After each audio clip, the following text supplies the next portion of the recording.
as his co-driver was all too aware of. I knew we were trying hard because he was using so much of the inside of the corners as well as so much of the outside of the corners, carrying so much speed. 5 left plus cut. I knew that the car was going to go deeper into the apex than what I had wanted it to. But you know, you make that split-second decision to let it go, or you try and correct it, and there was space and time to correct it. But I made the decision just to go with the line the car was going to take. Into 6. Unfortunately, in this case, it was probably 10 miles an hour too quick, probably 12 inches too much into the right, hit a bank, and that was it. And we ended up pirouetting through the air, and I remember bouncing on the road, on the roof, and then it leapt into the air, and you could see road, trees, sky, road, trees, sky, trees, and I was thinking, my God, where are we going to end up? I knew at the time that the impacts that we were taking, the car wasn't going to drive again, so you know, I knew even before the accident had ended that that was the championship gone.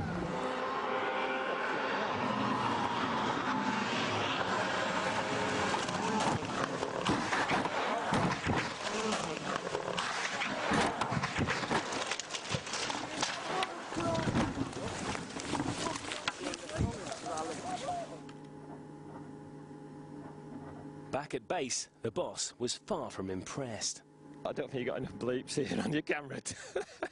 No, it went something like, oh, bleep my bleep God, you know, something like that. But no, I mean, it was just so heart-destroying when it happened, basically. It was a great disappointment for the whole team and for him as well. But you know, we'd obviously those 3 years he'd been with us, we'd all put a tremendous amount of effort, and we could really see that championship trophy.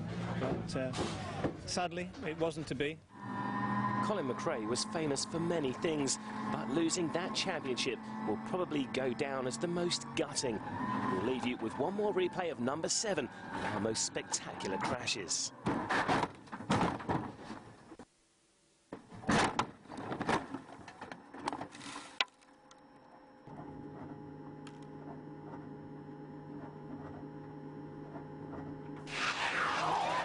So far we've seen 4 particularly spectacular crashes, and there are still 6 more to come.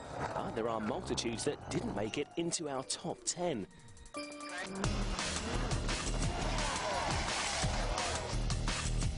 Here are a few. First of all, there were all those crashes that involve hitting something, whether it's trees,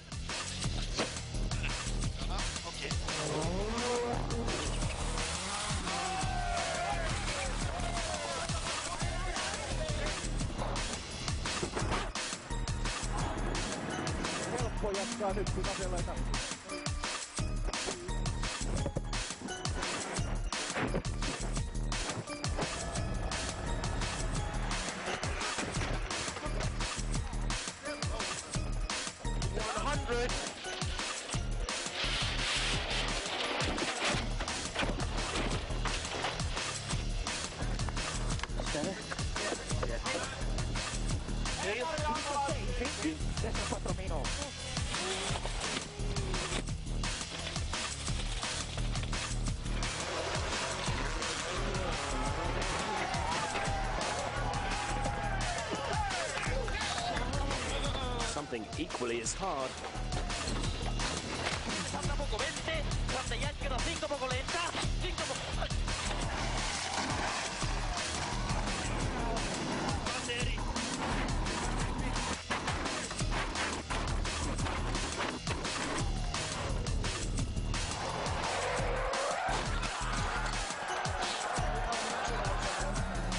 Crashing into telegraph poles.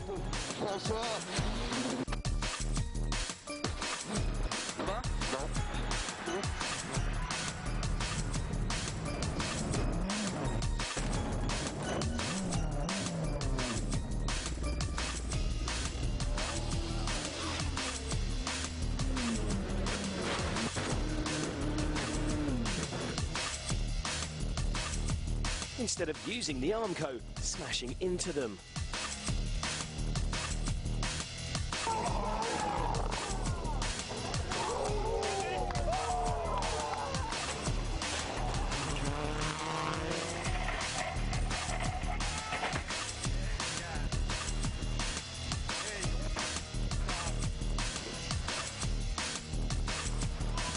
even driving into one another.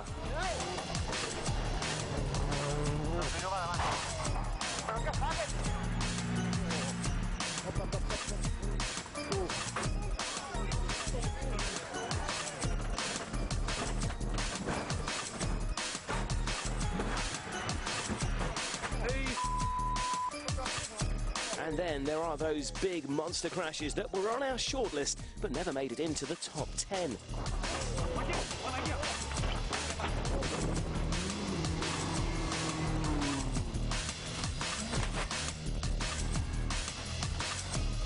We'll show you some of those a bit later in the show.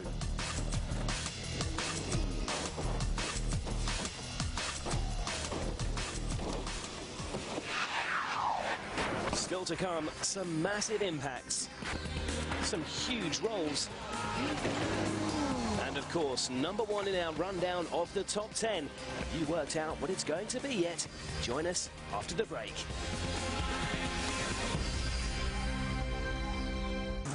Welcome back to Top 10 Spectacular Crashes. We've already seen the first 4 in our rundown, so now for number 6. Rally fans around the world may have voted this next crash as only number 6 in their most spectacular crashes, but a lot of people in the rally world see it as the worst the sport has seen. For me, it was terrifying. When I got there, it was like an aircraft accident. Francois' accident was massive. The car was just destroyed. The car was completely dislocated, and there was the engine one side and the chassis the other side. I think it was good luck to be still alive. Rally Australia was based on the West Coast. It had a fearsome reputation, and for 2 consecutive years, Francois Delacour and co-driver Daniel Gratteloup had serious accidents. The first came with Ford in 2001. The previous year, he had a really big accident with us where Daniel was injured, and of course that was something that nobody likes to see. It's quite unusual, but you see the trees and everything in Australia are really close to the road, and it's very easy to have a big side impact. A nasty accident for the French pairing, but it's the following year that is number 6 and the one that sticks in people's memories. It was the very first part in Murray Pines. It was after a left bend, slow left bend, and after you have 1 kilometer nearly flat out. And immediately after this place, Colin had an accident 2 years before with a Ford, a huge accident.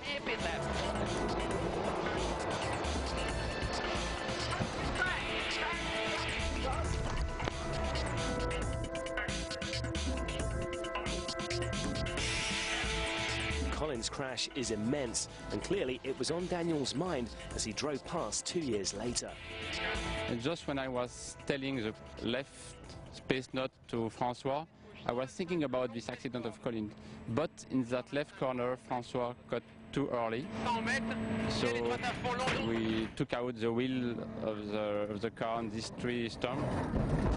And the car went straight into the forest, and I thought it was finished.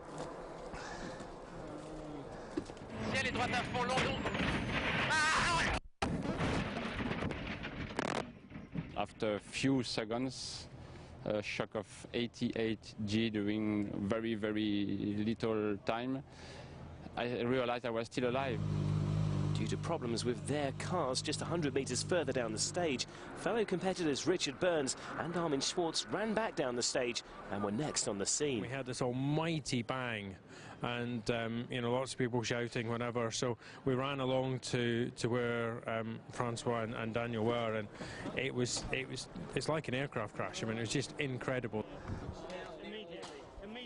Shut the stage now. I remember that our navigators, they took care about Daniel, to give him a really stable position. Richard and I have been running around to get cell phone contact, what luckily exists there, and we call into Rally HQ, get a rescue helicopter out there.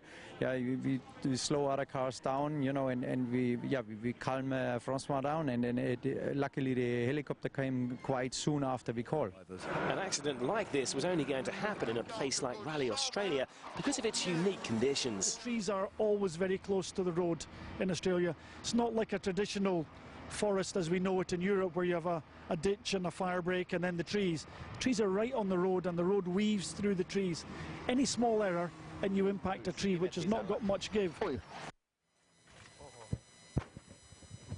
I can't imagine how violent that accident must have been to actually do that, because I mean, you know, you could get hold of a car with a crane and sling it around and you wouldn't be able to do that, so the impact must have been absolutely incredible.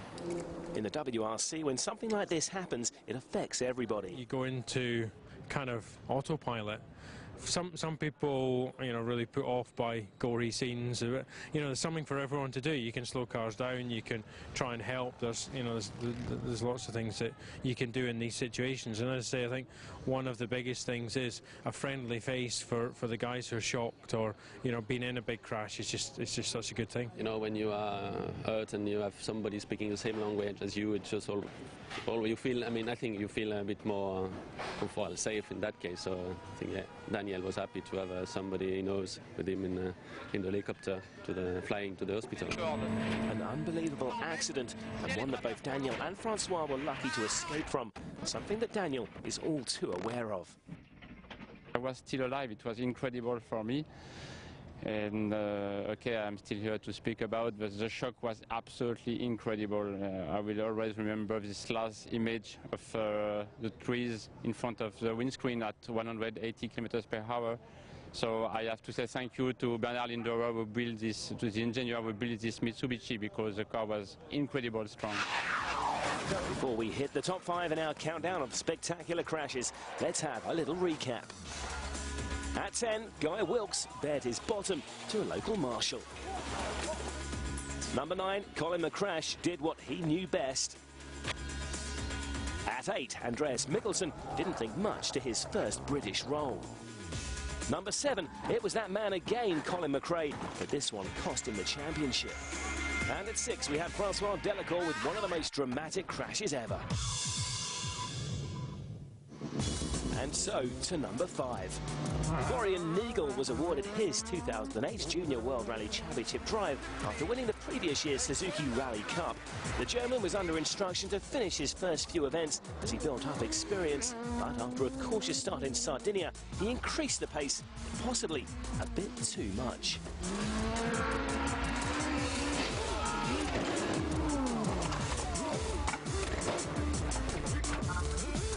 It's understood that when you're a young driver that accidents do happen, but getting the mileage under your belt is also vital. And they also need to learn different events, different conditions. And when you compete in one country, then, you know, whether it's the Forest of Wales or Scotland or England or wherever it is, they're all pretty much the same. But, you know, these events are really where you come and learn to drive on different surfaces. And mistakes happen, you know, it's young drivers you're dealing with, so they have to learn where the limits are, and to learn where the limit is, you sometimes need to go over it. If they are fast, they're going to make mistakes. And I mean, how else are they going to learn? You can't drive around at sort of, you know, 80% and then hope one day to be world champion. It's like you have to be there, like, you know, and you're going to make mistakes, and that's, you know, that's what happens. Nigel's manager, though, was far from pleased. There had been a plan, and the German hadn't stuck to it. The target was for Florian Nigel that he should save the car and not over-push the car, and the target was to go in the points. I think he changed his mind, and then he was going a little bit too fast. Being a former driver himself, Nicky Schell understands the pressures, but also the necessity to stay on the road. And I try to make not so much pressure on them, or let them feel that even a second, a third or a fifth place is very, very good. Better than to retire after 2 stages. So I think I have some feeling, but yeah, with Florian, he was thinking what he is the best, and yeah, so it was not so easy. Tough lesson for the young German driver, who made sure he finished every rally he did after that.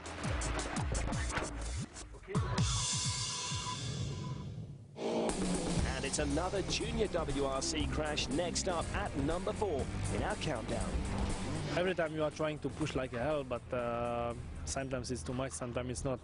I don't know where is the line, but the most important is to feel confident and know that this pushing is okay for you and for the car. Unfortunately, Martin Crockett was to find out the hard way in Portugal 2007 just where that line was.